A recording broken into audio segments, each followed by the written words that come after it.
आज का गीता का श्लोक है पहले अध्याय का 46वां श्लोक। अध्याय फर्स्ट, श्लोक नंबर 46।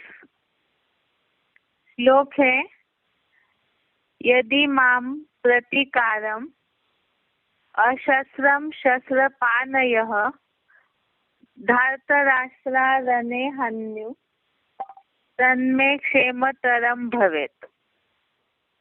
श्लोक दोबारा, यदि माम प्रतिकारम अशस्त्रम शस्त्रपाणयः धार्तराष्ट्रारणे हन्यु तन्मे क्षेमतरम भवेत्। इसका संधि विच्छेद है, यदि माम अप्रतिकारम अशस्त्रम शस्त्रपाणयः धार्तराष्ट्रारणे हन्यु तत् मे क्षेमतरम भवेत्। संधि विच्छेद दोबारा देखिए, यदि माम अप्रतिकारम शस्त्रपाणयः धार्तराष्ट्रारणे हन्यु तत् मे क्षेमतरम भवेत्। अर्थ देखते हैं अभी। यदि अर्थात यदि अप्रतिकारम अर्थात बदला न लेने वाले, अशस्त्रम अर्थात शस्त्र रहित, माम अर्थात मुझको, शस्त्रपाणयः अर्थात हाथ में हथियार लिए हुए, धार्तराष्ट्र अर्थात धृतराष्ट्र के पुत्र, रणे अर्थात युद्ध में, हन्यु अर्थात मार डाले, तत् अर्थात वह, मैं अर्थात मेरे लिए, क्षेमतरम अर्थात विशेष कल्याणकारी, भवेत् अर्थात होगा। एक बार दोबारा अर्थ देखते हैं। यदि अर्थात यदि, अप्रतिकारम अर्थात बदला न लेने वाले, अशस्त्रम अर्थात शस्त्र रहित, माम अर्थात मुझको, शस्त्रपाणयः अर्थात हाथ में हथियार लिए हुए, धार्तराष्ट्र अर्थात धृतराष्ट्र के पुत्र, रणे अर्थात युद्ध में, हन्यु अर्थात मार डाले, तत् अर्थात वह, मैं अर्थात मेरे लिए, क्षेमतरम अर्थात विशेष कल्याणकारी, भवेत् अर्थात होगा।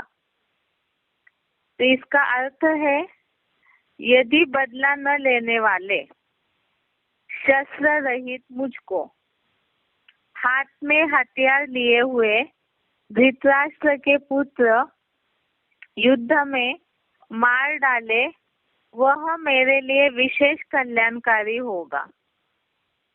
यदि बदला न लेने वाले, शस्त्र रहित मुझको, हाथ में हथियार लिए हुए, धृतराष्ट्रों के पुत्र, युद्ध में मार डाले, वह मेरे लिए विशेष कल्याणकारी होगा। अर्थात अभी तक हम जो भी श्लोक देख रहे थे कुछ दिनों से, इसमें यही बात आ रही थी कि अर्जुन के मन में जो दुविधा चल रही है कि कौरवों को मार करके हमें पापी लगेगा, वो हमारे लौकिक सगे संबंधी है, तो ऐसे सगे संबंधियों को मारने से या उनकी धारणाओं को, उनको दुख देने से हमें पापी लगेगा, इसीलिए हमें ऐसा राज्य नहीं चाहिए। तो इसी में ये बात भी आई है कि यदि बदला न लेने वाले शस्त्र रहित मुझको, माना अर्जुन के हाथ में शस्त्र नहीं है और ऐसे समय में हाथ में हथियार लिए हुए धृतराष्ट्रों के पुत्र युद्ध में मार डाले, अर्थात कौरव सेना के जो भी धृतराष्ट्र के पुत्र है वो अगर मेरे हाथ में शस्त्र न होते हुए भी मुझे युद्ध में मार डाले तो भी वह मेरे लिए विशेष कल्याणकारी होगा। अर्थात ये भावना है कि हमें उनको ठेस नहीं पहुंचानी है किसी भी प्रकार का। जो बीच में एक श्लोक आया इसमें यही बात आई थी कि हम ऐसे पाप से बचे, इसीलिए इस युद्ध से हम अलग होने के लिए क्यों न विचार करें। तो इसी में ये भी बात बोल रहे हैं अर्जुन कि ऐसे युद्ध में अगर कौरव सेना वाले मेरे हाथ में शस्त्र नहीं है तो भी मुझे अगर मार डालते हैं इस युद्ध में तो भी वो मेरे लिए विशेष कल्याणकारी होगा, क्योंकि उनके मन में देह और देह के संबंधियों के प्रति बहुत स्नेह है।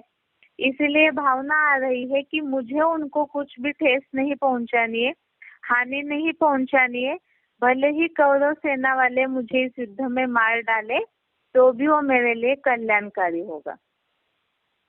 तो ये बात तो हम ज्ञान के आधार से समझ रहे हैं, वास्तव में तो हिंसक युद्ध नहीं है।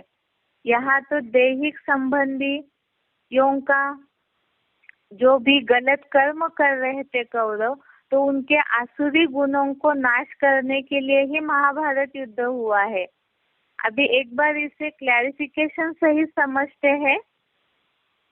यदि बदला न लेने वाले ज्ञान शस्त्र रहित कोई प्रतिवाद न करने वाले मुझको, अर्थात ज्ञान शस्त्र रहित ऐसे अर्जुन युद्ध में खड़े हैं और कोई भी प्रतिवाद न करने वाले मुझको, अर्थात तो कोई प्रकार का वाद विवाद नहीं करना चाहते हैं, धर्म युक्त बुद्धि रूपी हाथ में, धर्म युक्त बुद्धि रूपी हाथ में, अर्थात अर्जुन के बुद्धि रूपी हाथ में ये भावना बैठी हुई है कि हमें धर्म के मार्ग पर चलना है। तो उनके बुद्धि में अभी जब देह भान है, पूरा ज्ञान बुद्धि में नहीं है, तो इस हिसाब से वो ये सोच रहे हैं कि यही धर्म है कि हम किसी को भी न मार डालें या किसी को भी उनकी धारणाओं से दूर न करें, भले ही वो विदेशी विधर्मियों की धारणाएं क्यों न हो। आगे यहाँ विदेशियों से प्रभावित अधर्म के छल छिद्र से बने हथियार लिए हुए, विदेशियों से प्रभावित अधर्म के छल छिद्र से बने हथियार लिए हुए टाटा बिरला जैसे धृतराष्ट्रों के पुत्र।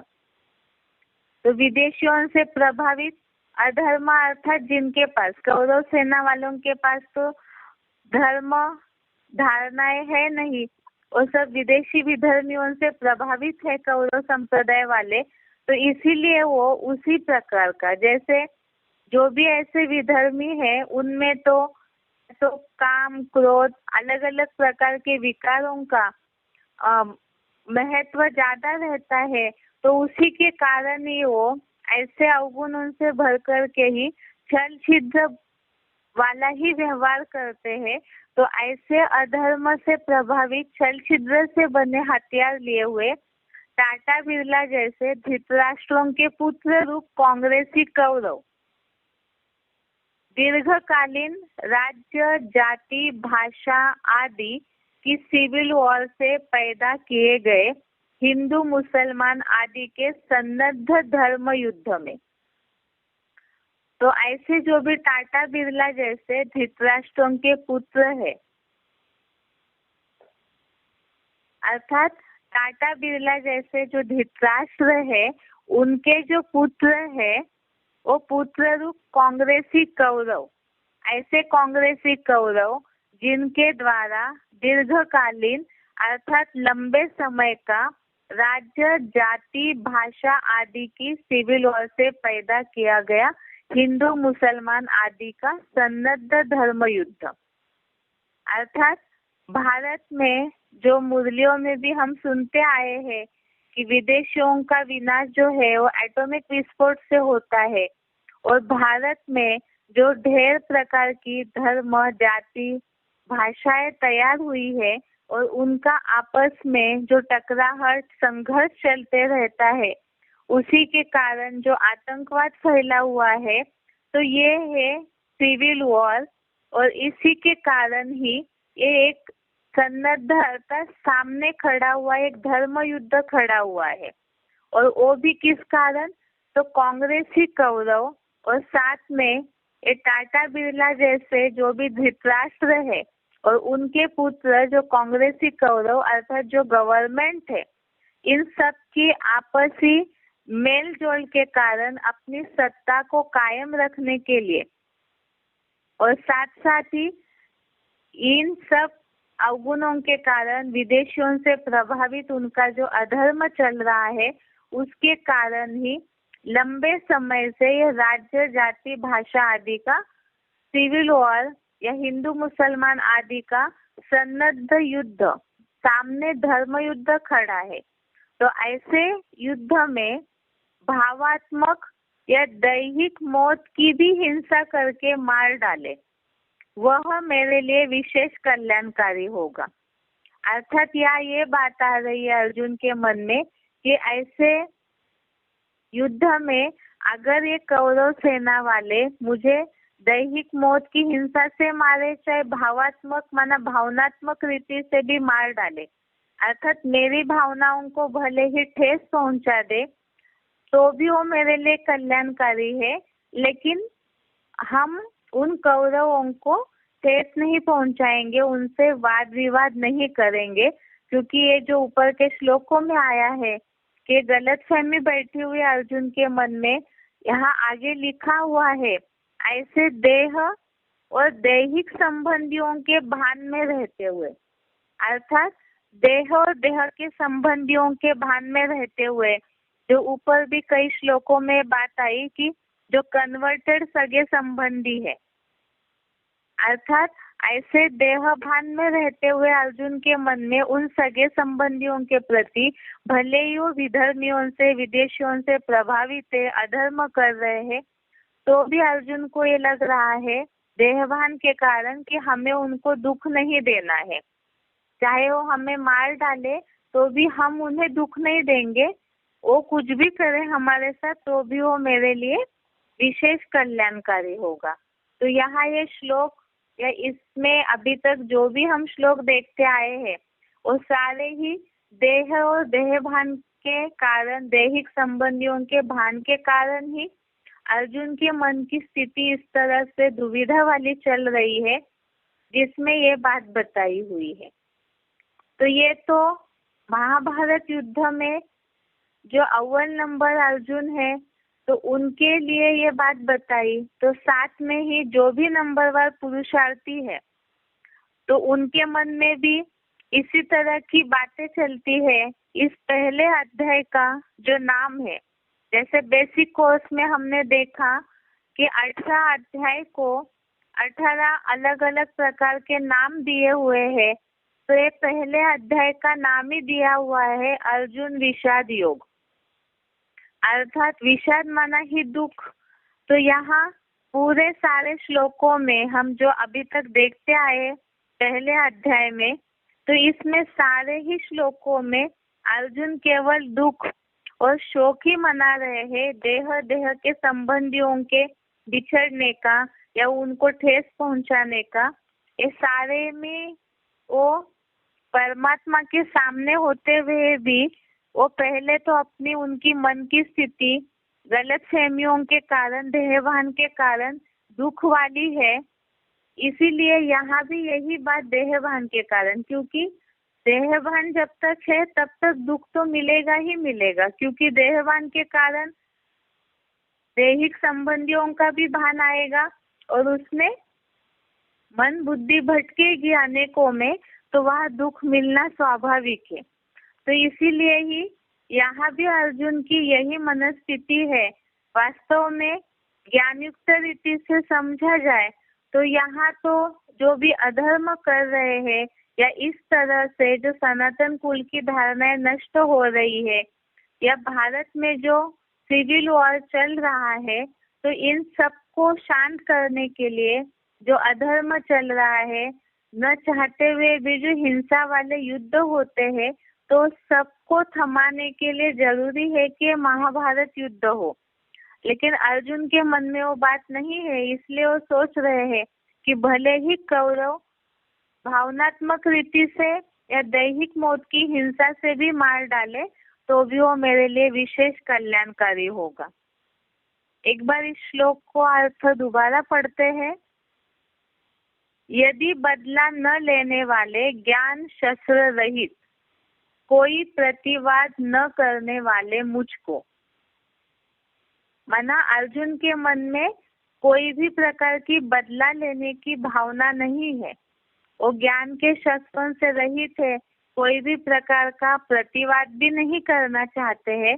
ऐसी स्थिति में वो युद्ध भूमि में खड़े होते हुए धर्मयुक्त बुद्धि रूपी हाथ में विदेशियों से प्रभावित अधर्म के छल छिद्र से बने हथियार लिए हुए टाटा बिरला जैसे धृतराष्ट्रों के पुत्र, अर्थात यहाँ टाटा बिरला जो बताया राष्ट्र की जो भी धन संपत्ति धर के बैठते हैं वो है धृतराष्ट्र, और उनके पुत्र हो गए कौरव कांग्रेस गवर्नमेंट, जिनके हाथ में सत्ता रहती है, प्रजातंत्र का राज्य होता है। तो ये जो टाटा बिरला जैसे धृतराष्ट्र है, पूंजीपति है भारत के, ये पूंजीपति, इनकी खासियत यहाँ बताई कि विदेशियों से प्रभावित है और साथ में अधर्म के छल छिद्र से बने हथियार लिए हुए। अधर्म अर्थात जहाँ धर्म का कोई नामो निशान नहीं, धारणाएं नहीं है, तो जहाँ धारणाएं या सात्विकता नहीं होगी, व्यभिचार होगा, तो वहाँ छल छिद्र कपट होगा। और ऐसे छल छिद्र से बने हुए हथियार लिए हुए टाटा बिरला जैसे धृतराष्ट्र और उनके धृतराष्ट्रों के पुत्र जो कांग्रेसी कौरव है, इनके कारण, प्रजातंत्र के लोभ के कारण, या तो अनेक मतों में जहाँ पे अधर्म बटा हुआ है उसके कारण लंबे समय का, दीर्घकालीन अर्थात लंबे समय का राज्य, जाति, भाषा आदि की सिविल वॉर से, सिविल वॉर अर्थात ये जो भारत में युद्ध होता है आपसी मतभेदों के कारण, तो सिविल वॉर हो गया और उससे पैदा किए गए हिंदू मुसलमान आदि के सन्नद्ध धर्म युद्ध में, अर्थात ये जो आपसी जाति, भाषा आदि की जो टकराहट चल रही है उससे हिंदू मुसलमान का जो युद्ध, धर्म युद्ध खड़ा हुआ है। ऐसे धर्म युद्ध में भावनात्मक रीति या दैहिक मौत की हिंसा से भी मार डाले, वह मेरे लिए विशेष कल्याणकारी होगा। ऐसे देह और दैहिक संबंधियों के भान में रहते हुए, तो आगे के श्लोक में वो बात आई है कि इस तरह से जो मन में दुविधा चल रही है उसके कारण अर्जुन दुखी होकर के पूरा ही अपना पुरुषार्थ छोड़ करके बैठ जाते हैं। ये हो गया आज का श्लोक 46 नंबर का। एक बार इसका अर्थ सुनते हैं।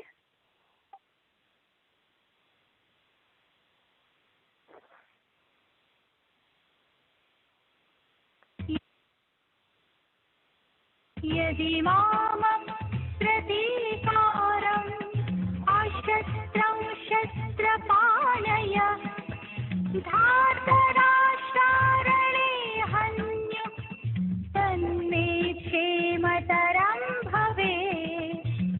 यदि बदला ना लेने वाले, ज्ञान शस्त्र रहित, कोई प्रतिवाद ना करने वाले मुझको, धार्मिक बुद्धि रूपी हाथ में विदेशियों से प्रभावित अधर्म के छल छिद्र से बने हथियार लिए हुए टाटा बिरला जैसे धृतराष्ट्रों के पुत्र रूप कांग्रेसी कौरव, दीर्घकालीन राज्य, जाति, भाषादि की सिविल वॉर से पैदा किए गए हिंदू मुस्लिम आदि के सन्नद्ध धर्म युद्ध में अनिश्चय की या दैहिक मौत से भी हिंसा करके मार डाले, वह मेरे लिए विशेष कल्याणकारी होगा।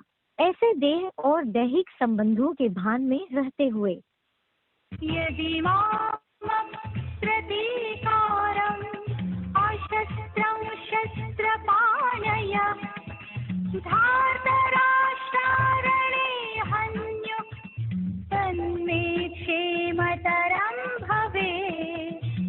यदि बदला न लेने वाले ज्ञान शस्त्र रहित कोई प्रतिवाद न करने वाले मुझको धार्मिक बुद्धि रूपी हाथ में विदेशियों से प्रभावित अधर्म के छल छिद्र से बने हथियार लिए हुए टाटा बिरला जैसे धृतराष्ट्रों के पुत्र रूप कांग्रेसी कौरव दीर्घकालीन राज्य जाति भाषादि की सिविल वॉर से पैदा किए गए हिंदू मुस्लिम आदि के सन्नद्ध धर्म युद्ध में अनिश्चय की या दैहिक मौत से भी हिंसा करके मार डाले, वह मेरे लिए विशेष कल्याणकारी होगा। ऐसे देह और दैहिक संबंधों के भान में रहते हुए आगे है बेसिक कोर्स का टॉपिक। अभी तक हम बेसिक कोर्स में समझते आए हैं आत्मा के पार्ट में मन बुद्धि क्या है, आत्मा और देह किस तरह से अलग है। वैसे तो दुनिया में जो भी लोग हैं इतना तो समझते ही है कि मन में विचार चलते हैं या तो बुद्धि में निर्णय लिया जाता है।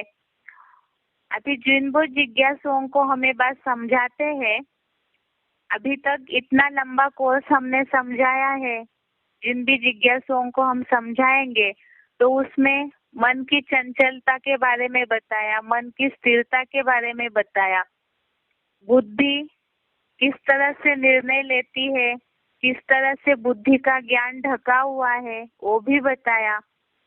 उसके बाद बुद्धि दाता का भी परिचय दिया, क्योंकि मनुष्य मात्र की बुद्धि तो मैली हुई है, उसे सात्विक बनाने के लिए बुद्धिमानों की बुद्धि कौन है उनके लिए भी बताया, और बुद्धिमानों की बुद्धि श्रेष्ठ कैसे है उसके लिए भी हमने बताया कि वो ज्ञान सागर है, त्रिकालदर्शी है, इसीलिए उन्हीं से अगर हम बुद्धि लेते हैं तो बुद्धि सात्विक हो सकती है। और बुद्धि दाता बुद्धि हमें देते कैसे है उसके लिए भी हमने समझाया कि श्रीमत के द्वारा ही बुद्धि का दान मिलता है, उस रास्ते पर चलने से ऊंच से ऊंच प्राप्ति होती है। इतनी सारी बातों का नॉलेज है। अब इसमें आत्मा की तीसरी शक्ति को हमें समझना क्यों जरूरी है। श्रीमत पर चलना जानते हैं, श्रीमत पर न चलते हुए क्या नुकसान हो सकता है जो हमने समझा है सर्वथा नष्ट हो जाएंगे। गीता में ये बातें स्पष्ट रीति से बताई हुई है। तो ऐसे तो दुनिया में बहुत सारे लोग हैं जो इन सब बातों को, गीता के सारे जो भी श्रीमद् गीता में दी हुई है मनुष्य जीवन के लिए, वो तो बहुत से लोग हैं जो गीता को जानते हैं। उसके बावजूद भी कर्मों में जो सुधार आना चाहिए वो क्यों नहीं आता है। तो उसका मूल कारण क्या है, तो वो समझने के लिए ही जरूरी है कि हम संस्कार शक्ति को समझें। ये संस्कार शक्ति क्या चीज है। जैसे आत्मा जो है इसे हमने समझा कि मन बुद्धि से मिलकर के आत्मा बनती है, ऐसे ही तीसरी शक्ति है आत्मा की संस्कार शक्ति। जिस तरह से शरीर में जो भी इंद्रियां है उन इंद्रियों के द्वारा मनुष्य कार्य करते हैं, तो हर इंद्रिय की आवश्यकता है। प्रकृति ने शरीर ऐसे बनाया है कि हर कर्मेंद्रिय की, ज्ञानेंद्रिय की आवश्यकता है। कोई एक चीज भी न हो तो मनुष्य का जीवन कहीं ना कहीं अधूरा रह जाता है। इसी तरह से ही आत्मा भी मन बुद्धि और संस्कार ये तीनों का संघात है, अर्थात ये तीनों को मिलकर के ही आत्मा जो है वो इस शरीर के द्वारा कार्य करती है। अब इसमें हमने मन बुद्धि को समझा कि मन संकल्प करता है, बुद्धि निर्णय लेती है। अब इस संस्कार शक्ति को समझना क्यों जरूरी है। ये संस्कार शक्ति भी मन बुद्धि की तरह ही बहुत पावरफुल शक्ति है। वो कैसे? जिसके लिए पहले हमें समझना है कि संस्कार शक्ति की परिभाषा क्या है। अब इस संस्कार शक्ति की परिभाषा के लिए दोबारा एक बार हम मन और बुद्धि के कार्य को थोड़ा समझते हैं। मन का कार्य हमने समझा है। मन में संकल्प आता है, विचार आता है, कर्म करे या न करे, क्योंकि वो घोड़े की तरह दौड़ते रहता है, लगातार संकल्प चलते रहते हैं। अब बुद्धि का काम है निर्णय करना, परखना, समझना और उस आधार से निर्णय लेना, फैसला करना। अब बुद्धि जिस तरह से भी अगर मैल से ढकी हुई है तो वैसा निर्णय लेती है, और नहीं ढकी है तो उसी आधार से निर्णय लेगी, जिस पे डिपेंड करता है कि वो सात्विक कर्म कर रही है, राजसी या तामसी कर्म कर रही है। और मन ने संकल्प करने के बाद, बुद्धि ने निर्णय लेने के बाद उसका जो प्रभाव पड़ता है कर्म पर, वो कर्म पर पड़ने वाला जो प्रभाव है वही वास्तव में संस्कार है। जो भी कर्म किए जाते हैं मनुष्यों के द्वारा, वो कर्मों का लेप छेप जो है वो अच्छे बुरों का कर्मों का लेप छेप मन बुद्धि पे पड़ता ही है।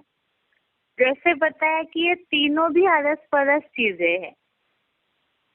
वो कैसे, उसे तो हम आगे समझेंगे कि संस्कारों का असर मन बुद्धि पे कैसे पड़ता है।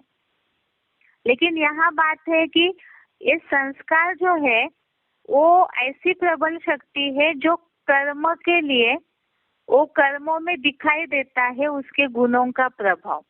इसके लिए बताया कि उसका असर जो है मन बुद्धि का, कर्म मन ने संकल्प करने के बाद, बुद्धि ने निर्णय लेने के बाद उसका रिजल्ट दिखाई देता है संस्कारों में।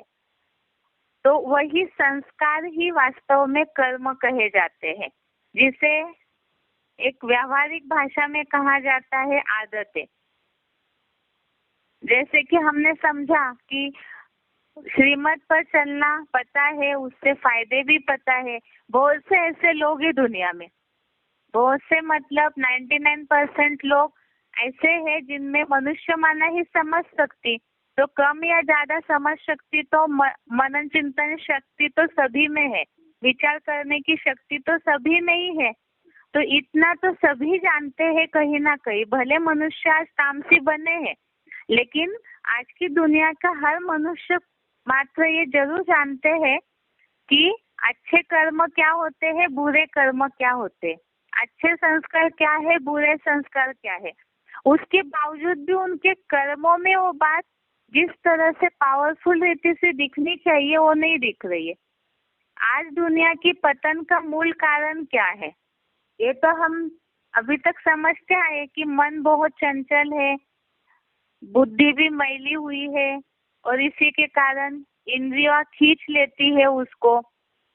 अब ये सारी बातें समझने के बावजूद भी कई बार, इतना सब समझ आने के बावजूद भी कई बार संस्कारों को लोग नहीं बदल पाते। किस कारण नहीं बदल पाते हैं?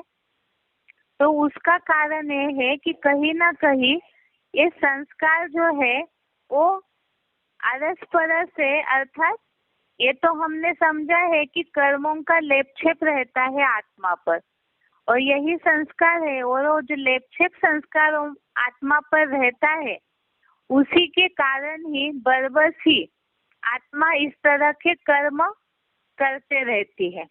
इसी के लिए ही आत्मा निर्लेप नहीं कही जाती है। ये हमने मन बुद्धि के टॉपिक में समझा है कि आत्मा निर्लेप नहीं है, क्योंकि कर्मों पर उसका लेपछेप रहता ही है। इसीलिए ही पाप आत्मा या पुण्य आत्मा कहा जाता है। पुण्य शरीर या पाप शरीर नहीं कहते। क्यों?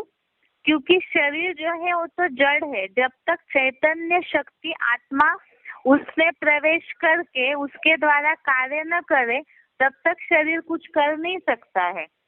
इसीलिए ही देखते हैं कि अगर शरीर छूट जाता है तो मन बुद्धि जो है वो सूक्ष्म शरीर के साथ साथ उसमें जो संस्कार भरे हुए हैं उसको साथ में ले जाती है।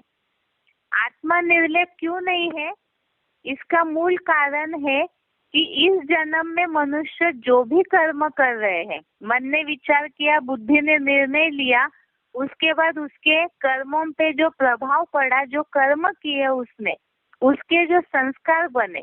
कोई कर्म ऐसे होते हैं कि व्यक्ति मजबूरीवश अपने संस्कारों को नहीं सुधार पाता है, या इतने संस्कार दृढ़ हो जाते हैं कि वो इंद्रियों से वही वही कर्म करते रहता है, और उसका असर या उसकी छाप इतनी ज्यादा पड़ जाती है कि अगले जन्म में भी मनुष्य आत्मा उस संस्कारों को अपने साथ ही बहा करके ले जाती है। जैसे एक स्वाभाविक उदाहरण अगर ले, दुनिया में सभी इस बात को जानते हैं कि असत्य नहीं बोलना है, क्रोध नहीं करना है, किसी के साथ कोई बुरा व्यवहार नहीं करना है, दुख नहीं देना है। ये सारी बातों से पाप बनता है। कोई भी धर्म वाले हो, कोई भी जाति वाले हो, जितने भी मनुष्य है, इस स्वाभाविक मानवीय नियम को तो सभी लोग जानते हैं। इतना जानने के बावजूद भी कहीं ना कहीं ये जो संघर्ष खड़ा हुआ है हर देश में, हर मनुष्य आत्माओं के साथ, हर जगह पे जो भी टकराहट, संघर्ष का वातावरण है, जो हिंसाचार हो रहा है, जो कुछ भी आज दुनिया में भ्रष्टाचार, अत्याचार हो रहा है, तो ये किस कारण हो रहा है? इसका मूल कारण है संस्कार। मनुष्य सब अपने कर्मों के ऊपर जो लेप चढ़ा हुआ है, वो संस्कार ही मनुष्य आत्मा अपने साथ ले जाती है। और कई बार उन्हें ये समझ ही नहीं रह पाती है, इतनी ज्यादा बुद्धि का आवरण ढका हुआ है, संस्कार इतने ज्यादा पक्के हो जाते हैं कि वो उन संस्कारों को छोड़ नहीं पाते हैं। इसी के कारण सुधर भी नहीं पाते, और दुनिया के पतन का यही कारण बन जाता है कि लोगों के संस्कार, मनुष्यों के संस्कार कड़े होने लगते हैं। तो इसीलिए जिन्हें भी हम समझाते हैं उनसे पूछे जरूर कि सब कुछ समझ होते हुए भी मनुष्य सुधर क्यों नहीं पा रहा है। इसलिए नहीं सुधर पाते हैं क्योंकि लेप छेप चढ़ा हुआ है। अब इसका प्रूफ क्या है? गीता में भी इसके बारे में बताया है। दुनिया तो एक स्वाभाविक नियम जानती है कि मनुष्य संस्कारों को ले जाता है, लेकिन गीता में भी इसके बारे में ये बात बताई हुई है कि अल्टरनेट करके मनुष्य जन्म लेते रहते हैं और उन संस्कारों को बहा के ले जाते हैं अपने साथ, जिसे हम जानते हैं कि लोग दुनिया के समझते हैं। बेसिक कोर्स में ये बात ज्यादातर समझाई जाती है कि जो भी व्यक्ति शरीर छोड़ता है, चाहे किसी के पास कितना भी धन हो, कितना भी कुछ कमाया हो, बहुत पढ़ाई लिखाई की, सारी जिंदगी गवाई उसमें धन कमाने में, पढ़ने लिखने में, इतना होने के बावजूद भी, कितना भी मान मर्तबा कमाया हो व्यक्ति ने, लेकिन उसके बावजूद भी वो सारा मर्तबा, कमाया हुआ सारा धन, संबंधी की कोई भी जन बल की, तन बल की, धन बल की कोई भी ताकत हो, लेकिन मनुष्य उस ताकत को शरीर छूटने के बाद कहाँ तक ले जाता है? वो शमशान तक भी वो ताकत नहीं, ज्यादा से ज्यादा जो धन बल कमाया, मर्तबा कमाया, और शमशान तक ही जाता है शरीर छोड़ने के बाद, और उसके बाद कुछ भी नहीं जाता है साथ में। जाता क्या है? केवल जो उसने जिंदगी भर कर्म किए हैं, अच्छे या बुरे, धन कमाने के लिए उसने जिस तरह के कर्म किए होंगे, अपना मान मर्तबा कमाने के लिए उसने जिस तरह से कर्म किए होंगे, तो जितने भी मान मर्तबा कमाया वो नहीं साथ जाएगा, लेकिन साथ जाएंगे उसके कर्म, और वही कर्म अगले जन्म में ही वो संस्कार बन करके वो जो शरीर लेता है, उसका प्रभाव उसके कर्मों के ऊपर दिखाई देता है। यही बात को गीता में भी बताया हुआ है भगवान ने अर्जुन को कि मनुष्य आत्मा अपने साथ इन संस्कारों को ही ले जाती है। अब इसके लिए गीता में क्या बताया है, इसे एक बार हम समझते हैं।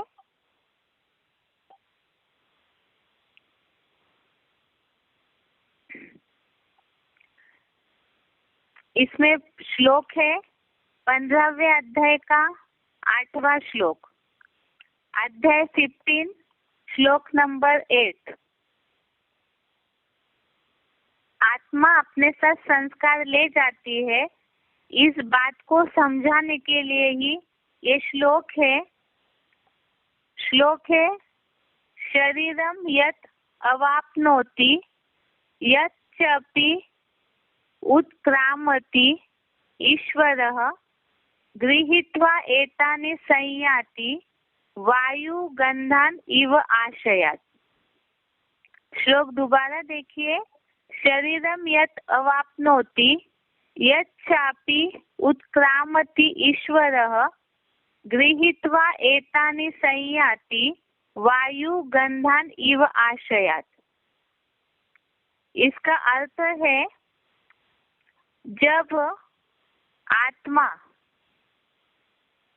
ऊपर निकलता है और जब देह को धारण करता है, जब आत्मा ऊपर निकलता है अर्थात शरीर छोड़ती है, और जब देह को धारण करता है अर्थात दूसरा जन्म लेती है, देह धारण करती है, जैसे वायु फूलों से सुगंधियों को ले जाती है, वैसे ही इन भिन्न योनिगत प्राणियों की अपरा प्रकृतिगत दैहिक 23 तत्वों को लेकर जाता है। अर्थात यहाँ इसकी सार ये है कि जैसे आत्मा शरीर छोड़ के ऊपर निकलती है और दूसरा गर्भ धारण करती है, दूसरा शरीर धारण करती है, तो उसका उदाहरण दिया जैसे वायु अपने साथ फूलों की सुगंधियों को ले जाता है, तो इसी तरह से यहाँ भी आत्मा भी इसी तरह से अपने कर्मों को ले जाती है। एक बार इसे क्लैरिफिकेशन सहित देखते हैं तो और सही रीति से समझ में आएगा। जब पुरुषोत्तम संगम में परम ब्रह्मा के बुद्धि रूपी पेट में एकत्र अखंड योग ऊर्जा का अंश आत्मा या ईश्वर या प्राण वायु ऊपर निकलता है, और जब दूसरी देह के निर्जीव गर्भ को धारण करता है, तब जैसे अदर्शनीय वायु फूलों से सुगंधियों को दूर ले जाती है, वैसे ही प्राण वायु इन भिन्न योनिगत प्राणियों की अपरा प्रकृतिगत दैहिक 23 तत्वों को लेकर जाता है। यहाँ जो बात आई है दैहिक 23 तत्वों को, ये दैहिक 23 तत्व गीता के ही 13वें अध्याय के 5वें श्लोक में बताया है। दैहिक 23 तत्वों की बात गीता का अध्याय 13 श्लोक नंबर 5 में ये बात आई है। तो यहाँ ये जो बात बताई है, बात हमारी चल रही थी कि आत्मा संस्कारों को ले जाती है। इस बात का प्रूफ इस श्लोक में दिया हुआ है कि जिस तरह से पुरुषोत्तम संगम युग में परम ब्रह्मा के बुद्धि रूपी पेट में एकत्र अखंड योग ऊर्जा का अंश आत्मा या ईश्वर या प्राण वायु ऊपर निकलता है, और जब दूसरी देह के निर्जीव गर्भ को धारण करता है, अर्थात यहाँ आत्मा जब शरीर से यहाँ प्राण वायु ऊपर निकलता है, अर्थात शरीर छोड़ती है आत्मा, तो जब दूसरी निर्जीव गर्भ को धारण करता है, तो जैसे अदर्शनीय अर्थात वायु या हवा जैसे दिखाई नहीं देती है, लेकिन वो फूलों की सुगंधियों को दूर ले जाती है, वैसे ही प्राण वायु इन भिन्न योनिगत प्राणियों की अपरा प्रकृतिगत दैहिक 23 तत्वों को लेकर जाता है। अर्थात पहले एक बार हम इन दैहिक 23 तत्वों को देखते हैं। इसे हम पहले भी समझ चुके हैं, इसलिए एक बार केवल इस श्लोक का अर्थ पढ़ेंगे कि ये दैहिक 23 तत्व क्या है। अध्याय 13 श्लोक नंबर 5 इसमें आया है महाभूतानि अहंकारो बुद्धि ही अव्यक्तम एव च इंद्रियानि दश एकम च पंच च इंद्रिय गोचरा। अर्थात इसमें 23 जो तत्व है, दैहिक 23 तत्वों का नाम बताए हैं। पृथ्वी, जल आदि 5 जड़ महाभूत, अर्थात शरीर जिन 5 तत्वों से बना है, पृथ्वी, अग्नि, वायु, आकाश आदि, ये 5 जड़ महाभूत, देह का अहंकार, बुद्धि, ऐसे ही प्रबल संकल्प विकल्प करता अव्यक्त मन, 5 जड़ तत्व हो गए। 6वां देह का अहंकार, 7वां बुद्धि और 8वां हो गया अव्यक्त मन। उसके साथ साथ नेत्र आदि 5 ज्ञानेन्द्रिया और हाथ पांव आदि 5 कर्मेंद्रिया। तो ये ज्ञानेन्द्रिया और 5 कर्मेंद्रिया मिलकर के हो गए 10, और पहले हमने गिनाए 8, तो ये हो गए 18। और इसके साथ साथ ये जो ज्ञानेन्द्रिया है, उन 5 ज्ञानेन्द्रिया जिससे अपना विषय भोग भोगती है, अर्थात यहाँ बताया 5 ही स्वर्ग में संभोग मीडिया ज्ञानेन्द्रियों के विषय भोग। तो विषय भोग क्या है? शब्द, स्पर्श, रूप, रस, गंध। अर्थात ये जो 5 ज्ञानेन्द्रियों से इन चीजों का ज्ञान होता है, इन विषयों का भोग किया जाता है। शब्द अर्थात कानों से सुनते हैं, त्वचा से स्पर्श ज्ञान होता है,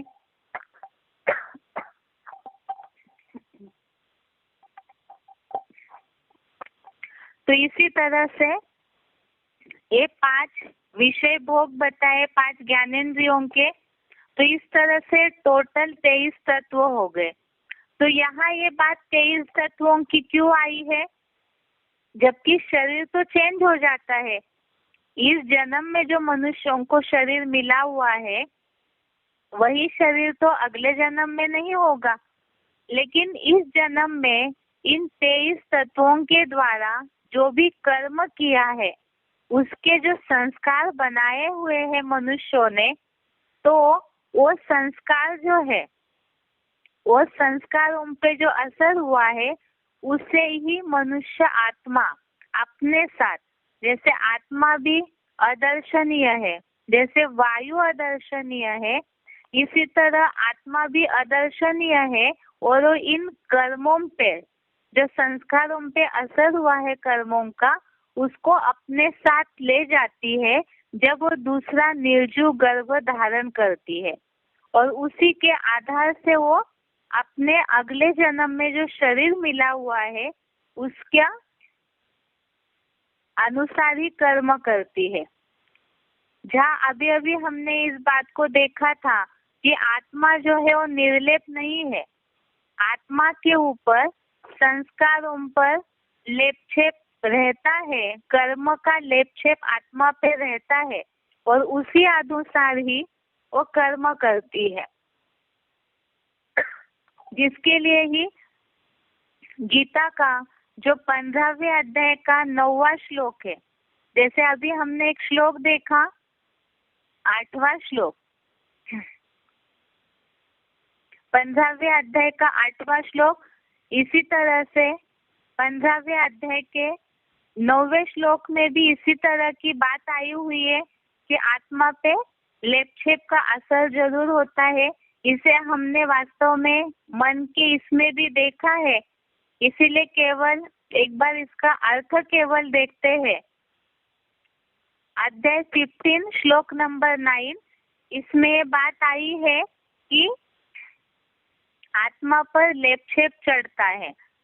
ये श्लोक है, श्रोत्रम चक्षु स्पर्शनम च रसनम घ्राणम एव च अधिष्ठाय मनश्चायम विषयान उपसेवते। इसका अर्थ है, यह योग ऊर्जा रूप ज्ञान सूर्य की आत्म किरण परा प्रकृति कान, आँख, त्वचा, जीवा और नासिका को वैसे ही छठे चंचल मन बुद्धि युक्त अव्यक्त त्रिनेत्री का आधार लेकर पंच महाभूत निर्मित जड़ देह रूप यंत्र काल से विषय भोगों का ज्ञान कर्मेंद्रियों का सेवन करती है। अर्थात आत्मा जो है इस तरह से ज्ञान और कर्मेंद्रियों का सेवन करती है, तो जिस तरह का भी सेवन करती है या कर्म करती है तो उसका असर जरूर कहीं ना कहीं आत्मा के ऊपर होता है, जिसे ही 15वें अध्याय के इस 8वें श्लोक में बताया कि वो अपने साथ ले जाती है। अब ये संस्कार जब ले जाते हैं तो ये संस्कार जन्म जन्मांतर इसी तरह चलते रहेंगे फिर अल्टरनेट। तो मनुष्य जो है वो तो फिर अगर किसी ने इस जन्म में बरबस होकर के गलत ही कर्म किए हैं तो उस गलत कर्म का प्रभाव हर जन्म में अगर वो ऐसे ही लेकर के जाता रहेगा तो हर जन्म में ही दुखी होता रहेगा। तो फिर जो अच्छे हैं वो अच्छे ही होते रहेंगे, जो बुरे हैं वो बुरे ही होते रहेंगे। लेकिन क्या ऐसे ही चलता रहेगा? वास्तव में ये जो संस्कार है, जो आत्मा पे कर्मों का लेप छेप चढ़ा हुआ है, जो ले जाती है आत्मा अपने साथ हर जन्म में दूसरा शरीर धारण करने के लिए संस्कारों को, तो क्या ये संस्कार सुधर सकते हैं? तो इसे कैसे समझेंगे? कुछ लोगों का मानना तो ये रहता है कि ये जो चलता है वैसे ही चलना चाहिए, लेकिन वास्तव में अगर इस तरह से चलेगा तो दुनिया तो पतन की ओर ही जाती रहेगी। इसीलिए इसे समझना जरूरी है कि ये संस्कार या कर्म, इसीलिए तो हमने कर्म की थ्योरी को समझना भी जरूरी है, क्योंकि कर्म की थ्योरी अर्थात ही आदत है, आदतों के अनुसार कर्म होते हैं और ये आदत माना ही संस्कार है। तो वो सुधर सकते हैं या नहीं, इसे समझना जरूरी है। पहली बात तो हमने समझी है कि मन चंचल है, उसका असर बुद्धि पे होता है, उसका असर संस्कारों पे होता है। तो इसीलिए पूर्व जन्मों के संस्कार जो है वो हर व्यक्ति के बुद्धि को कंट्रोल करते रहते हैं, जिसे हमने बुद्धि के टॉपिक में समझा है कि बुद्धि के ऊपर जो संख्य रंग का कर्मों के प्रभाव का मेल चढ़ा हुआ है तो उसके कारण बुद्धि ढक जाती है, तो निर्णय शक्ति समझ शक्ति कम हो जाती है। तो इसीलिए बताया कि ये मन बुद्धि और संस्कार तीनों ही परस्पर चीजें हैं। तो इसमें पूर्व जन्मों के संस्कारों के अनुसार ही व्यक्ति के बुद्धि को कंट्रोल करते रहते हैं। अब जब ये संस्कार बहुत पक्के हो जाते हैं, जब व्यक्ति अपनी बुद्धि का लगाम या मन को कंट्रोल करना बिल्कुल छोड़ दे या तो बिल्कुल प्रभावित हो जाए संख्य रंग में, अपनी सारी समझ शक्ति निर्णय शक्ति छोड़ दे, तो उससे उसका सोचना विचारना बंद हो जाएगा। इसका उदाहरण क्या? आज जो दुनिया में आतंकवादी फैल रहे हैं या कुछ ऐसे खूंखार अपराधी हो जाते हैं, किस कारण हो जाते हो अपराधी? क्योंकि उन्होंने अपनी जो बुद्धि है या मन की चंचलता है उसको जड़ बना के रख दिया। तो इसी के कारण ही वो उन अपराधों को या उन गलतियों को बार बार करते रहते हैं, तो संस्कार उनका पक्का हो जाता है और सोचने विचारने की शक्ति बंद हो जाती है। जैसे हम बहुत सारे धार्मिक सीरियल में भी देखते हैं, असुर है या जैसे रावण को भी देखा है, रावण जानता भी था कि राम भगवान है, उसके बावजूद भी उनके वो संस्कार आसुरी पने के राक्षस वृत्ति के इतने पक्के थे कि वो सोचने विचारने की शक्ति उनकी बंद कर दी थी रावण की। तभी तो राम रावण का युद्ध दिखाया। कंस है, उनको भी तो साक्षात्कार हुआ था। दुर्योधन है, उनको भी विराट रूप का साक्षात्कार हुआ था भगवान का। उसके बावजूद भी उनके संस्कार इतने पक्के हैं कि वो सोचने विचारने की शक्ति उनकी बंद हो गई। तो आज की दुनिया में भी आसुरीपना इसलिए बढ़ गया है क्योंकि संख्य रंग के प्रभाव के कारण सभी की संस्कार इस तरह के पक्के हो जाते हैं। और ये पक्के किस कारण हुए हैं? ऐसे कुछ कड़े संस्कार है, आसुरी संस्कार है, गलत कर्म है जो व्यक्ति बरबस होके करते रहता है। किस कारण से? तो इसे तो हमने पहले भी देखा है, लेकिन आत्मा का टॉपिक ऐसा है, इसमें ये बात बार बार रिपीट होती है। सारी बातों का मूल कारण है देहभान और संकर्म। देहभान में आने के कारण जो अर्जुन ने भगवान से पूछा कि किसकी प्रेरणा से मन बुद्धि पाप करती है, तो उसका कारण है देहभान। और देहभान के कारण आता है सबसे पहले काम विकार, जो बताया चोर डके थे, मुखिया है, और वो संस्कार इतना पक्का हो गया है। देहभान का संस्कार, उसका असर काम विकार का संस्कार इतना पक्का हो चुका है, जिसके कारण से मनुष्य गलतियां करते रहता है। जिसे समझा है कि काम के कारण क्रोध विकार की उत्पत्ति होती है, उसके साथ साथ बाकी विकार भी आ जाते हैं। जिसे हमने इसके पहले भी समझा है कि एक काम विकार के कारण ही बुद्धि ढक जाती है, बुद्धि नष्ट हो जाती है। जो दूसरे अध्याय का 62वां श्लोक, 63वां श्लोक, अध्याय सेकंड श्लोक नंबर 62, 63 में समझा है। साथ में तीसरे अध्याय का 38 से 40 तक के श्लोक, अध्याय थर्ड श्लोक नंबर 38 से 40 तक, इन श्लोकों को हम रिपीट नहीं करेंगे दोबारा। उसमें यही बात आई है, क्रोधात भवति सम्मोहा, सम्मोहा स्मृति विभ्रमा, उसके साथ साथ कामेश, क्रोधेश, रजोगुण समुद्भव। तो ये सारी बातों के कारण ही बुद्धि ढक जाती है, मूर्ता आ जाती है।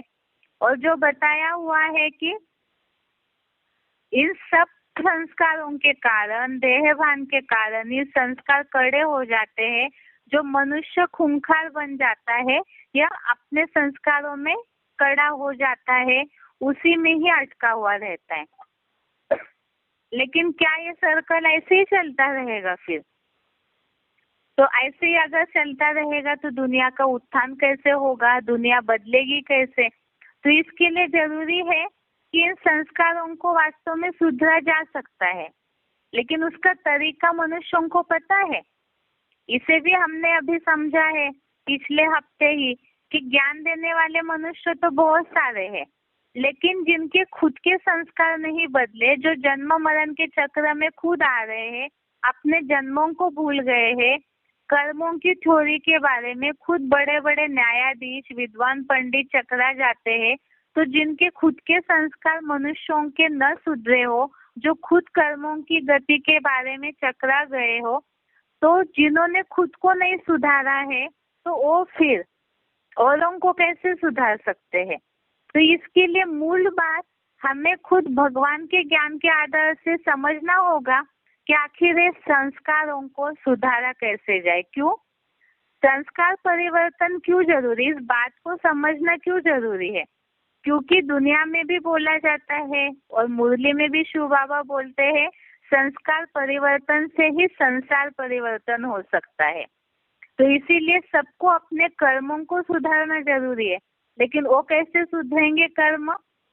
जिसके लिए समझना है कि वास्तव में मन, बुद्धि और संस्कार तीनों शक्तियां अरस परस है। लेकिन हमने बुद्धि के टॉपिक में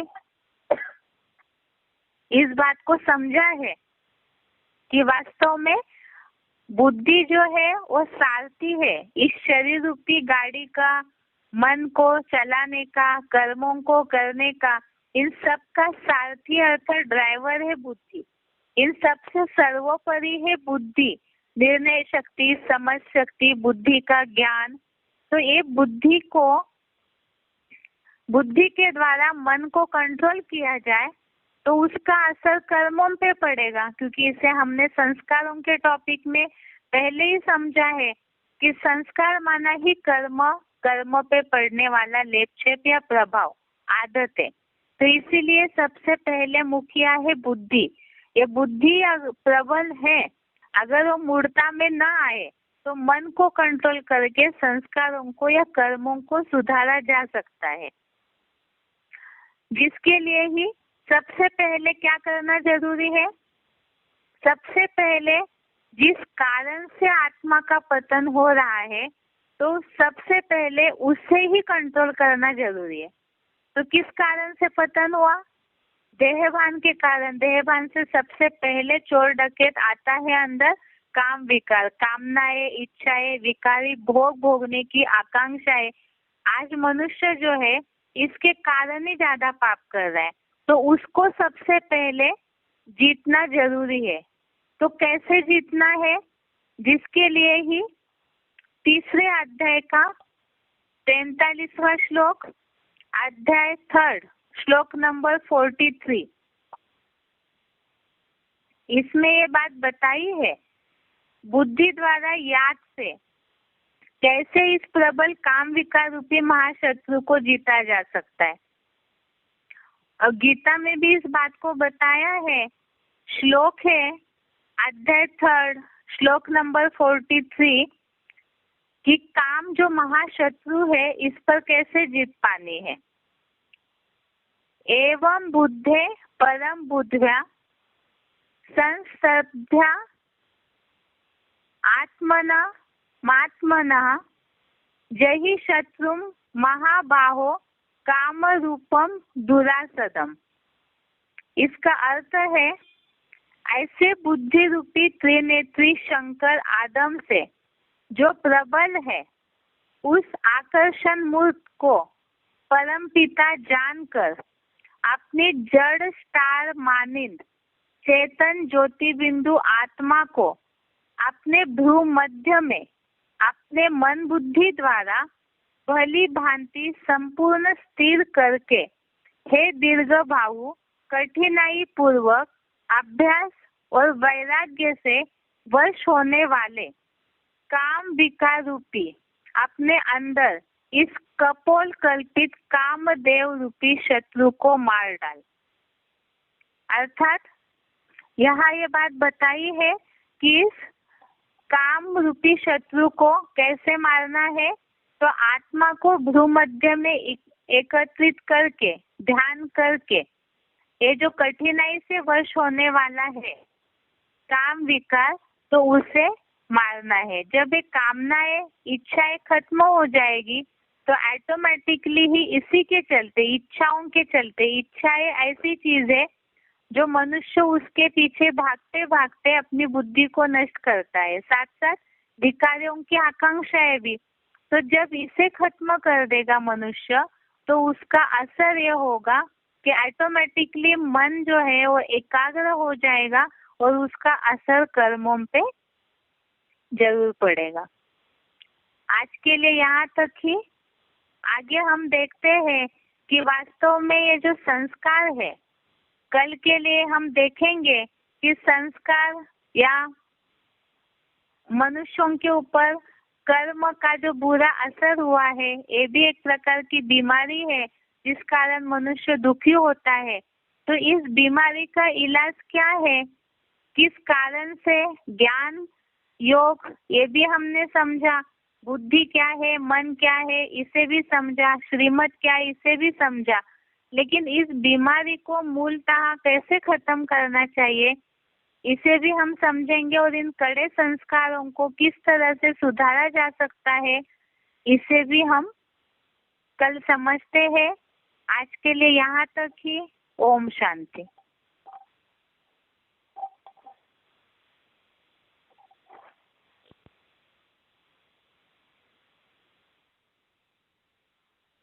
Goodbye.